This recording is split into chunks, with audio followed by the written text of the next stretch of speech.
시청자 여러분 안녕하십니까. 제가 주말에 심오한 이야기도 아니고 하지만 좀 원론적인 이야기를 하면 시청자분들이 별로 안 봅니다. 그렇지만은 제가 이 방송을 하는 목적이 시청자들을 많이 끌어모아 가지고 뭐 광고 수입을 올리다 돈 번다 이런 데 있지 않기 때문에요. 궁극적으로 저는 시청자들이 외면하더라도 일부러 따라다니면서 생각을 좀 해봐라고 골치 아픈 명제를 시청자님들 앞에 던져놓을 의무가 있다고 생각합니다. 그것은 우리 사회가 너무 생각을 하지 않는 사회로 만들어져 가고 있다. 생각하는 것은 싫어합니다. 심각한 건 싫어합니다. 순간 웃고 즐기는 것만 좋아합니다. 근데 우리가 순간 웃고 즐겨도 우리는 영원히 우리가 사는 이 세상에서 잠깐의 위안을 얻는다고 빠져나가서 혼자 살지 못합니다. 결국은요, 이 세상의 고통과 어려움은 그대로 남아 있습니다. 그래서 사람이 잠깐은 세상을 잊고 자신만의 즐거움이나 명상에 빠져들 수는 있겠습니다만은 궁극적으로 뒤엉켜서 살아가는 이 세상의 고뇌에서 누구도 자유스러울 수는 없는 겁니다. 저는 가끔씩 이런 고민을 해봤습니다. 개인적으로는 크게 나쁜 사람이 없이 다들 괜찮은데 왜 이 집단적 정의, 국가적 정의는 엉망일까? 자, 특히 이런 사실을 느낀 것은 김만배가 징역 5년 구형입니다. 5년 구형은 대법원까지 가면 집행유예로 빠져나올 가능성이 크죠. 자, 대장동 비리로 전부 흥분했습니다. 아마 철저한 묻지마 눈이 멀어버린 이재명 지지자들 빼고는 모두가 대장동 비리에 분노했을 겁니다. 그런데 대장동 비리를 정리해서 처벌하는 정의의 실천 과정, 거기에서 나타나는 결과는요, 낱낱이 비리를 쪼개서 분산시키고 잘게 만들어서 그것을 그냥 별것도 아닌 것처럼 우리 앞에 던져놓고 나중에 또 남아있으니 그걸 지켜보라 하는데 그것도 지켜보면 별게 아니게 될 겁니다. 그러면서 당군 이래의 최대 비리, 1조 원의 비리는 그냥 이렇게 사라져가는 겁니다. 그러면 누가 허가를 해줬고 누가 그 많은 돈을 뜯었고 피해자는 누군가? 이런 것들에 대해서 우리가 생각을 분명히 해봐야 이런 일이 안 생기죠. 당군 이래의 최대 비리가 그냥 구렁이 닦는 듯 그냥 넘어가 버리면 우리 사회에서는 저런 비리를 저지르는 사람을 욕할 것도 없고 못하는 사람이 바보고 그래서 공직에 있으면서 할 수 있는 한 최대의 비리를 저질러서 주머니를 두둑하게 해야 되는 거 아니냐. 그것이 이 사회의 정의가 되지 않겠습니까? 자, 지금 대장동을 수사하는 검찰, 자, 프로세큐터라고 이야기를 하지만은 법무부를 영어로는 뭐라고 합니까? Department of Justice라고 하죠. 그래서 정의를 담당하는 부서다. 그래서 원래 법이라는 말이 영어적으로는 해석이 모두가 지켜야 하는 규범이라고 해석이 됩니다. 정의가요. 자, 한국에서는 개인 간의 올바른 도리, 진리에 맞는 올바른 도리라고 대체로 해석이 되어집니다. 자, 그래서 우리 사회가 정의의 관점에서 본다면요. 자, 대선 후보들 다 정의롭죠. 이재명도 정의를 말합니다. 기본소득을 이야기하고 기본주택을 이야기하고 약자를 말하고 부패척결을 말합니다. 윤석열도 후보 때 대장동 비리를 척결하고 조국도 자기가 척결했다고 윤이 되면 정의와 공정이 이루어질 것 같아서 그를 둘러싼 많은 논란에도 지지를 했습니다. 자, 그런데 한 사람은 대통령이 되었고 한 사람은 야당 대표가 되었으면 정의를 부르짖던 두 사람이 결국 이 나라를 매우 정의롭게 만들 거라고 우리가 확신할 수 있어야 되지 않습니까? 지금 이 나라의 정의는 어디 갔습니까? 그래, 그런 정의가 이루어지는 사회라서 김만배가 5년을 구형을 받습니까? 정의가 사라졌죠. 야당도 김만배 형이 적다고 비판하지 않고 그렇다고 현 정권에서도 누가 나서서 어떻게 그게 5년이냐고 말을 하지 않습니다. 자, 부분적으로 해체된 정의 규명의 과정 속에서 진짜 정의 실현은 사라져 버렸습니다. 그래서 저는 생각을 해봤습니다.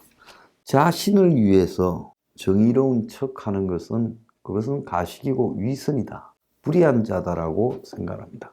대선 때 다 정의로운 척했지요. 대통령 되려고 했죠. 대통령 돼서 폼 잡고 돈 벌고 권력 누리려고 저렇게 정의로운 척 한 것밖에 더 됩니까? 그래서 우리가 정의로우냐 정의로운 척을 하냐라는 부분에 대해서는 그 사람이 뭔가 자신을 위한 이득이 되는 일을 하기 위해서 정의를 말할 때 그 정의는 믿을 수 없는 정의라는 것을 우리가 상식적으로 알아야 되는 거죠. 그래서 대선이 아니라 평소에 그가 어떻게 살아왔는가를 우리가 바라보는 것이 오늘날 이 정의에 대한 사람의 감별법의 핵심이라고 보고 있습니다. 자, 정의는 남을 위해서 남이 알아주기를 바라면서 말하는 장식물이 아닙니다. 진짜 정의는요, 이것은 서양보다 동양이 더 잘 묘사했다고 생각합니다. 남이 알아주든 알아주지 않든 행하는 인간의 도리를 정의라고 할 수 있다는 겁니다. 그래서 논어 명자 중용 대학 같은 그 책 있죠. 사서삼경에 나오는 그 대학의 책에 보면 군자 신기어독야라고 합니다. 군자는 남이 보지 않는 데에서나 혼자 있을 때 근신하여 자신을 속이지 않는다. 자, 이거 굉장히 중요한 문제라고 생각합니다. 진짜 어떤 사람이 정의롭다면 그가 남이 보지 않는 데나 혼자 있을 때도 근신하여 자신을 속이지 않는다. 스스로가 스스로를 속이지 않는다는 거죠. 자, 정의를 외치다가 돌아서면 돈 챙기고 돌아서면 거래하고 대부분의 정치인이나 또 우리 사회 지도층들이 그런 짓거리 하고 있지 않습니까? 그래서 제가 당을 만들 때 나도 그리 될까봐 두려워서 나는 국회의원 배지 같은 것은 죽어도 달지 않겠다. 그리고 이 당을 어떤 경우로든 무슨 명분으로든 이 당을 가지고 팔아먹고 장난치는 역할을 하지 않겠다라고 제 속으로 아주 굳게 결심을 했어요. 그래야 제가 이 당, 작은 당이라도 이 당에 헌신하는 당원들을 위한 도리라고 저는 생각합니다. 자, 오늘 이 녹화를 하고 있는 시간에 서초동 앞에서, 대검 앞에서는 이 혁명 21 당원들이 대검의 검사들, 중앙지검의 검사들을 보면서 조롱하며 나무라며 당신들이 그렇게 해서 되느냐고 호통치고 있습니다. 그들은 왜 그렇게 말할 수 있을까요? 정말 저는 우리 당의 당원들이 정말 이 추운 영하 5도의 날씨에 거리에서 몇 시간씩을 투쟁하면서 대한민국의 잘못된 정의 실현 체계를 국민 앞에 호소하고 있는 거라고 생각을 합니다. 팔레스가 한 말이 있습니다. 고대 철학자요. 자신을 아는 일이 가장 어렵다고 이렇게 말을 했습니다. 제가 윤석열이나 이재명에게 묻고 싶은 이야기입니다. 당신들은 당신이 누군지 아느냐? 그래서 사람이 남의 눈이 있을 때는 신중하게 행동하다가 혼자 있을 때는 수많은 허물을 저지릅니다. 그러고도 또 남이 보면 또 근엄한 척 폼을 잡습니다. 그래서 자신을 이겨내는 마음을 제대로 가다듬지 못한 사람이 남 앞에 나서서 권력을 쥐게 될 때 그것의 결과는 뻔한 겁니다. 그래서 노자는 누군가를 정복할 수 있는 사람은 강한 사람이지만 자신을 정복할 수 있는 사람은 정말로 위대한 사람이다라고 말을 했고요. 헨리 포드는 성공의 유일한 비결은 다른 사람의 생각을 이해하고 자신의 입장과 상대방의 입장에서 동시에 사물을 바라볼 줄 아는 능력이다라고 말을 했습니다. 자, 제가 우리가 살아가면서 평범한 사람은 정의하고 거리가 멀고 정의는 위대한 사람이나 성공한 사람 그리고 사회 리더층 이런 사람들 상류층만 실현할 수 있다고 생각하는데 저는 전혀 그렇게 생각하지 않습니다. 본인이 일용직 노동자로 살아가더라도 그의 마음속에 정의를 실현하는 그런 끊임없는 욕망을 가지고 스스로를 다그치면서 자신의 삶을 스스로 앞에 이렇게 정의롭게 살아갈 수 있도록 노출시키는 것.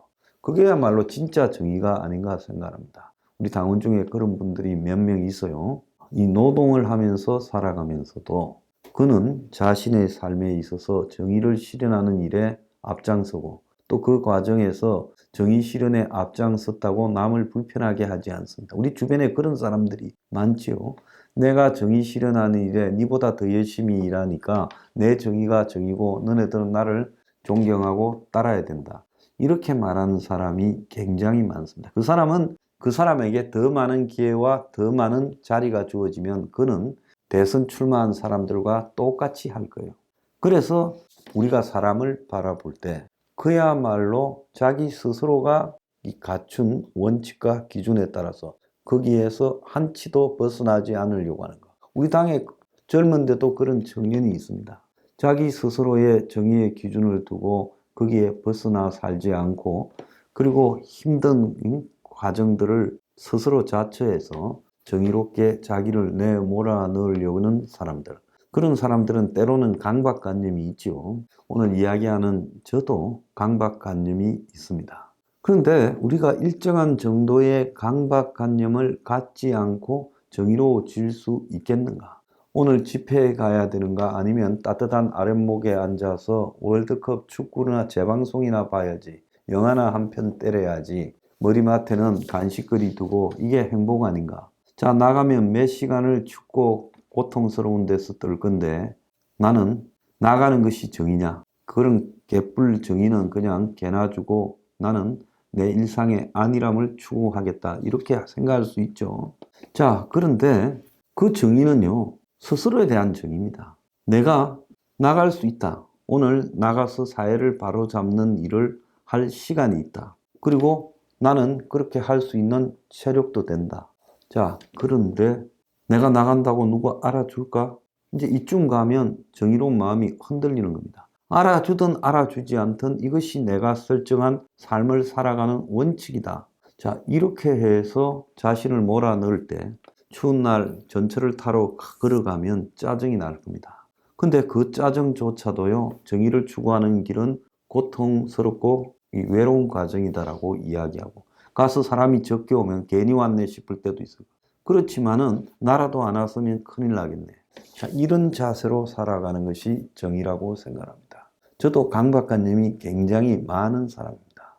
그래서 정의는 이런 강박관념을 동반하지 않고 안온한 일상에서 추구하기가 어려운 측면이 있다는 겁니다. 그래서 옛날에 선비들이라는 사람들은 먹고 마시고 입고 글 쓰고 자고 하는 모든 일에 자신을 제어하려고 노력했죠. 우리는 그게 양반질이라고 조롱했지만은 그들은 그 나름대로 자신을 제어하기 위한 노력이었다라는 측면이 담겨 있는 겁니다. 그래서 사람은 끊임없는 자각을 통해서 정의로워지는 것이고 그 정의는 스스로가 아는 것입니다. 그래서 우리가 이 세상에 재산이 없고 정말 아무것도 가지지 않고 이렇게 홀로 이 세상을 마감하게 된다 하더라도 그가 사는 과정이 정의로웠다면 그는 이 세상에서 모든 것을 이룬 겁니다. 그래서 누구한테 칭찬받으려거나 평가받으려고 하지 마십시오. 정의라는 것은 평가와 칭찬 그리고 반대급부와는 거리가 먼 일입니다.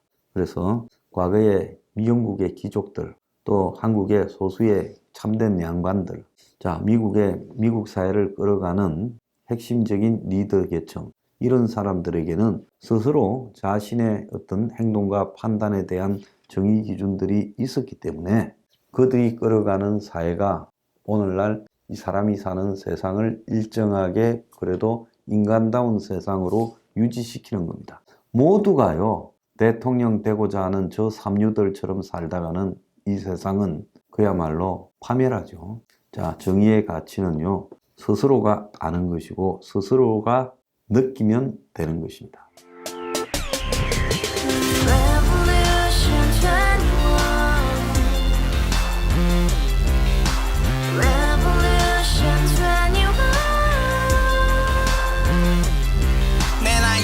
월세 30 코인빚만 300 서울에 온 지 벌써 10년 아둥바둥 버텼지만 여전히 난 반지 하에 제왕 곰팡이 연문제약 내비랑 깡통망통 완전히 폭망 90원 창문만큼 작아진 내 꿈 연애 결혼 내 집 모든 게 헛꿈 1년 전 떠난 여친 울며 말했지 같이 살자 평생 가본 게 꼭꼭꼭하지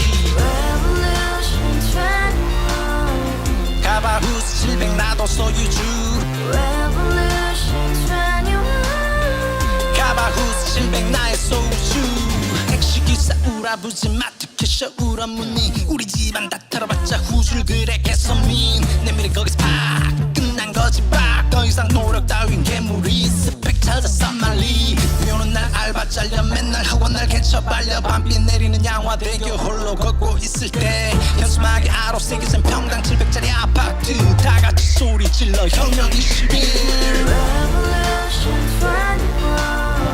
21 가바후스 700 나도 소유주 Revolution 21 가바후스 700